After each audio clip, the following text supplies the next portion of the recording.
আমাদেরকে অহংকার করা যাবে না। কারণ কেননা আমরা যদি অহংকার করি তাহলে এই অহংকার এমন পতনের মূল, এই অহংকার আমাদেরকে ধ্বংস করে দেবে। যেমনভাবে কোনো শুকনা কাঠে যদি আগুন লেগে দেওয়া যায়, ওই শুকনা কাঠে যদি আগুন ধরে তাহলে ওই আগুন ধরার কারণে ওই শুকনা কাঠটা পুড়িয়ে যাবে। এই রকমভাবে আপনি আমি যদি সামান্য কিঞ্চিত পরিমাণ অহংকার করে থাকি তাহলে আপনার আমার নেকি আমল সমস্ত কিছু বরবাদ হয়ে যাবে। আপনাকে আমাকে ওই অহংকার পর্যায়ক্রমে ধ্বংস করে দেবে। এই জন্য আমি বলবো আপনারা কেউ অহংকার করবেন না।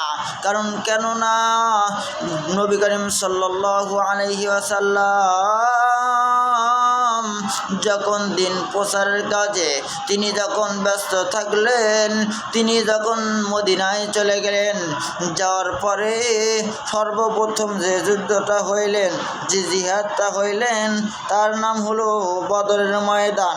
সবার জানা আছে ইতিহাস, আমি এই জন্য বেশি লম্বা করতে চাই না।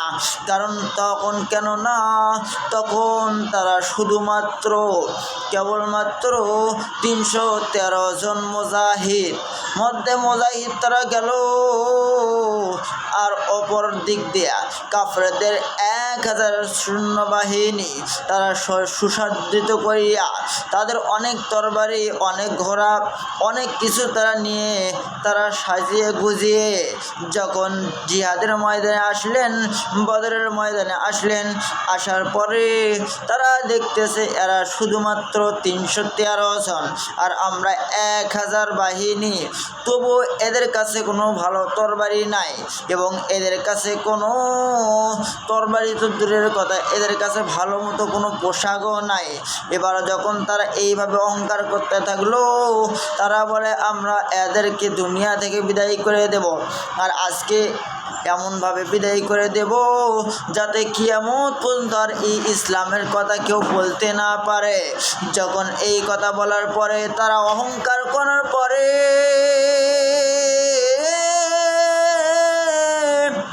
তারা যখন যুদ্ধের ময়দানে জিহাদের ময়দানে নেমে গেল, এবার এদিক দিয়ে নবী করিম সাল্লাল্লাহু আলাইহি ওয়াসাল্লামের 313 জন মুজাহিদ, তার ভেতরে 2টি সন্তান বালক ছিল আর 311 জন বড় বড় মানুষ ছিল। এর ভেতরে 2 জন ছোট ছোট 13 বছরের সন্তান।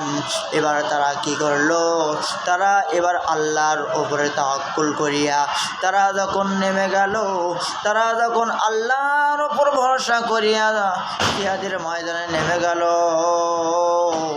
এবার সঙ্গে সঙ্গে আল্লাহ পাক রব্বুল আলামিন ফেরেশতা পাঠায়া তাদেরকে এই যুদ্ধে জয়লাভ করাই দিলেন। এবং শুধুমাত্র জয়লাভ করাই দেন নাই, এই জিহাদের কথা কিয়ামত পর্যন্ত আল্লাহ পাক রব্বুল আলামিন ইতিহাস হিসাবে রেখে দিলেন। এই জন্য আমরা যারা ইমানদার, আমরা যারা আল্লাহর ওপর বিশ্বাসী, আমরা এখনো সময় আছে আল্লাহর উপর বিশ্বাস রেখে আল্লাহর উপর তাওয়াক্কুল করে আমরা ইমানের বলে বলিয়ান হয়ে আমরা বিজাতিদের বিরুদ্ধে আমরা রুখে দাঁড়াবো। আমরা যদি ইমানের বলে বলিয়ান হতে পারি, আল্লাহ পাক রব্বুল আলামিন নিশ্চয় আমাদেরকে সাহায্য করবে ইনশাআল্লাহ।